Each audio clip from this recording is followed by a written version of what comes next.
The 2014 Iron Bowl is officially in the books. Kevin Scarbinsky, Natalie Pierre here at Bryant-Denny Stadium, where the Alabama Crimson Tide came away with the 55-44 victory over Auburn. High-scoring game, the most points ever scored in the history of this rivalry. What was your biggest takeaway from this game? Well, it was Nick Saban beating Gus Malzahn at his own game.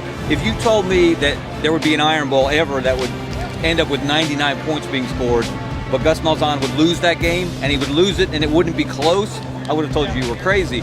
But this tells you what a good coach Nick Saban is. He's been able to adapt to the new way football is played. He's been able to let Lane Kiffin do what he does, let him run wild, and you see the result. It was an 11-point game, the final margin, but it wasn't that close.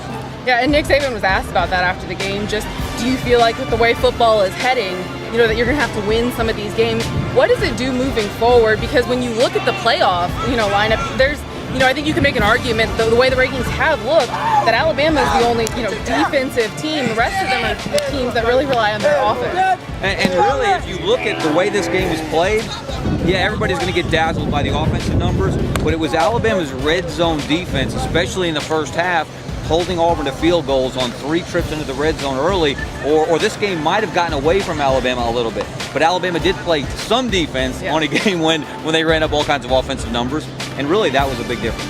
Yeah, and I think that's the biggest thing is at the end of the day, they were able to get stops. They let Auburn go all the way down the field, but they were able to keep them out of the end zone early. That meant field goals for Auburn when they probably should have came away with touchdowns.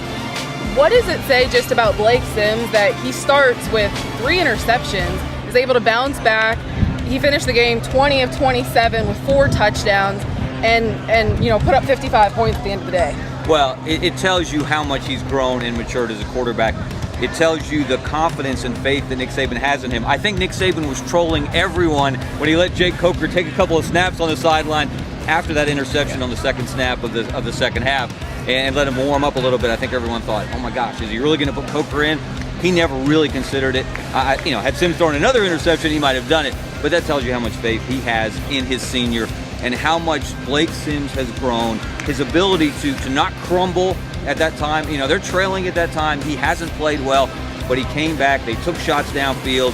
He found open receivers. He found Amari Cooper behind the defense. And again, that's part of the incredible story that this year has been for Blake Sims. It was, for the end of the game, it really turned into the Amari Cooper, Blake Sims show. Well, Linus had a security blanket, and Blake Sims has Amari Cooper. Yeah. When in doubt, find number 9. And the great thing that Lane Kiffin has done is he lines him up in so many different places. They start him in the backfield, he goes in motion. They run him in the slot, they run him out wide. They motion him, they don't motion him. And it doesn't matter what they do. And I don't care how good you are as a DB. Jonathan Jones is a really good cover corner for Auburn. He couldn't keep up with him. No one on that defense could.